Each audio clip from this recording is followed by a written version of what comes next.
Hello दोस्तों, मेरा नाम है हसन और आप देख रहे हैं सीक्रेट न्यूज़। दोस्तों, इस वक्त हमारी पूरी दुनिया में यहूदी धर्म के मानने वाले लोगों का सिर्फ एक ही मुल्क मौजूद है जिसको हम सब लोग इसराइल के नाम से जानते हैं। आज के दौर में यहूदियों के इस इकलौते मुल्क यानी इसराइल को दुनिया के सबसे ताकतवर मुल्कों में से एक मुल्क माना जाता है। लेकिन दोस्तों, क्या आप लोगों ने कभी सोचा कि 1948 में बनने वाले यहूदियों के इस इकलौते मुल्क से पहले हमारी दुनिया में रहने वाले सभी यहूदियों का क्या हाल था?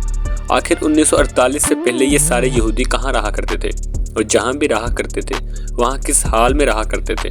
तो दोस्तों, आप लोग जब कभी भी 1948 से पहले की यहूदियों की हिस्ट्री पढ़ने की कोशिश करेंगे तो जिस इंसान का नाम आपको हिस्ट्री में सबसे पहले मिलेगा वो कोई और नहीं बल्कि एडोल्फ हिटलर का मिलेगा।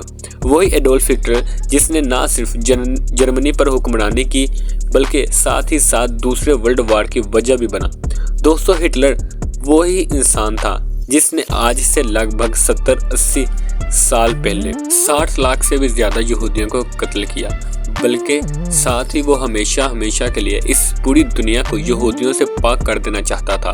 हिटलर को यहूदियों से कितनी नफरत थी, इस बात का अंदाज़ा सिर्फ और सिर्फ आप इस बात से लगा सकते हैं कि हिटलर की ज़िंदगी का सबसे बड़ा मकसद ही यही था कि काश वो किसी दिन पूरी दुनिया से यहूदियों को ख़त्म कर सके। और अपने इस मकसद को पूरा करने के लिए हिटलर ने अपने दौर में ऐसे कदम उठाए थे जिससे ना सिर्फ जर्मनी बल्कि पूरी दुनिया ही हिल के रह गई। वीडियो में आगे बढ़ने से पहले दोस्तों, अगर अभी तक आपने हमारा चैनल सब्सक्राइब नहीं किया तो सब्सक्राइब कर लें। दोस्तों, अब सवाल ये भी है कि आखिर हिटलर यहूदियों से इतनी ज्यादा नफरत क्यों करता था और आखिर ऐसा क्या हो गया था कि जिसकी वजह से हिटलर यहूदियों को हमेशा के लिए इस दुनिया से खत्म कर देना चाहता था। तो दोस्तों, आपको बताते चलें कि हिटलर का ये मानना था कि यहूदी एक गद्दार कौम है और पहले आलम में यानी फर्स्ट वर्ल्ड वार में भी जर्मनी की हार का अगर कोई जिम्मेदार है तो वो सिर्फ और सिर्फ यहूदी कौम है, क्योंकि यहूदी जो खुद भी जर्मनी में रहा करते थे, इन्होंने अपने मुल्क जर्मनी का साथ देने के बजाय अंदरूनी तौर पर फर्स्ट वर्ल्ड वार में हमारे दुश्मनों का ही साथ दिया था और हमारे साथ गद्दारी की थी। इसके अलावा हिटलर का ये भी मानना था कि पूरी दुनिया में जर्मनी ही वो इकलौती कौम है जो पूरी दुनिया पर हुकूमत करने की असल हकदार है। और माहौल को सही रखने के लिए ज़रूरी है कि हम गुलाम और निचली कौमों को ख़त्म कर दें, क्योंकि ये इंसान की तरक्की में रुकावट बनती हैं। क्योंकि दोस्तों, इस दौर में यहूदी भी बहुत ज़्यादा गरीब हुआ करते थे, जिसकी वजह से हिटलर इस पूरी कौम को भी घटिया और गुलाम कौम समझा करता था। इन तमाम चीज़ों के साथ साथ नफरत की एक वजह ये भी थी क्योंकि हिटलर मजहब से ईसाई था और एक ईसाई होने के नाते वो यहूदियों से नफरत करता था।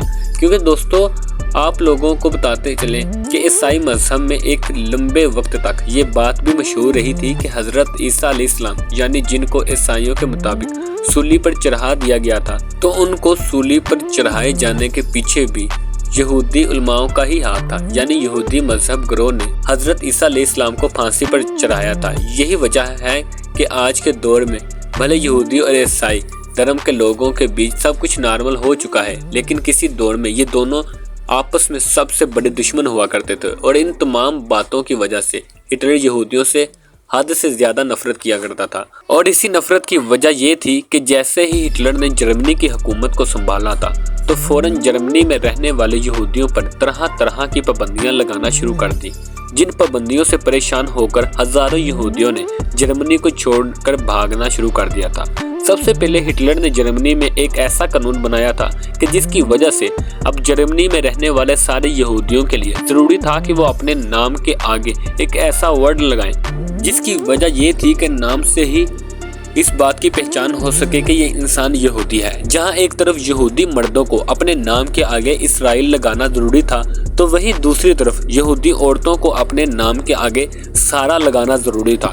और यही वो दो नाम थे। पूरे जर्मनी में यहूदियों को अलग ही नाम से पहचान लिया जाता था। इसके कुछ वक्त के बाद जर्मनी गवर्नमेंट ने सारे यहूदियों को जर्मनी से निकालना शुरू कर दिया।